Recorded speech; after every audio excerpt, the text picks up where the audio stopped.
पंचवटी परिसरात स्मार्ट सिटीकडून मेरी Rasbihari link road गेल्या 10 ते 12 दिवसांपासून खोदून ठेवला आहे। हा रस्ता वाहतुकीच्या दृष्टीने अत्यंत उपयुक्त मानला जातो। यामुळे या मार्गावर कायम वर्दळ पाहायला मिळते। स्मार्ट सिटीने रस्ता खोदल्यानंतर काम पूर्ण झाल्यावर त्यावर डांबरीकरण केले नाही।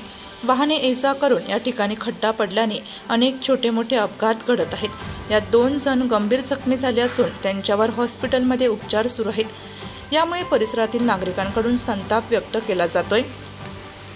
याबाबत नागरिकांनी परिसरातील लोकप्रतिनिधी माजी नगरसेविका प्रियंका माने यांना विचारणा केली। त्यानंतर माने यांनी मनपा अधिकारी यांच्यासोबत फोनवरून विचारणा केली। त्यावरून संबंधित अधिकारी यांनी सांगितले की हे काम मनपा प्रशासनाचे नसून स्मार्ट सिटीचे आहे। त्यावरून स्मार्ट सिटीच्या अधिकाऱ्यांनी उडवाउडवीची उत्तरे दिली असल्याचे नगरसेविका माने यांनी सांगितले।